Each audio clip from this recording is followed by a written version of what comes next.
بسم اللہ الرحمن الرحیم۔ آج منگل 12 جنوری 2021، قصر ریحانہ DHA 2 اسلام آباد سے طاہر حنفی کا آداب۔ آج میں آپ کے خدمت میں اپنے تیسرے شعری مجموعے خانہ بدوش آنکھیں سے ایک نظم خالی ہاتھ پیش کروں گا۔ عرض کیا کہ میں نے سنا وہ کہہ رہا تھا تمہاری دعائیں قبول نہیں ہوں گی کیونکہ تمہارے ہاتھ خالی نہیں تھے۔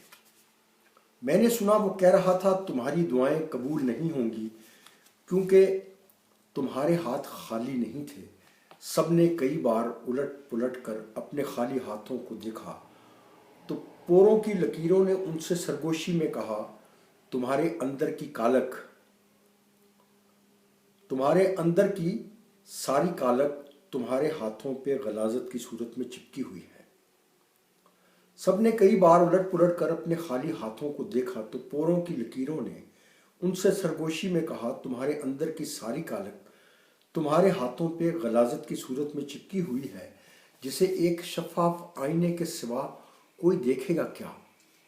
دعائیں تو صرف خالی ہاتھوں والوں کی قبول ہوں گی، مگر خدایا غلاظتوں میں لت پت یہ بھیڑیے صرف ہاتھوں کو دھوتے ہوئے زندگی سے ہاتھ دھونے لگے ہیں۔ دعائیں تو صرف خالی ہاتھوں والوں کی قبول ہوں گی، مگر خدایا غلاظتوں میں لت پت یہ بھیڑیے صرف ہاتھوں کو دھوتے ہوئے زندگی سے ہاتھ دھونے لگے ہیں۔ اور دعائیں گھروں کی منڈیرے پر رکھے ہوئے چراغوں کی لو میں کہیں گم ہو گئی ہیں۔ پلٹ کے لوٹ آنے کے راستے میں دعاؤں کو اندر کے وحشی درندوں نے لوٹ لیا ہے اور زندگی بے ثبات ٹھہری ہے۔ اور دعائیں گھروں کی منڈیروں پہ رکھے ہوئے چراغوں کی لو میں کہیں گم ہو گئی ہیں۔ پلٹ کے لوٹ آنے کے راستے میں دعاؤں کو اندر کے وحشی درندوں نے لوٹ لیا ہے اور زندگی بے ثبات ٹھہری ہے۔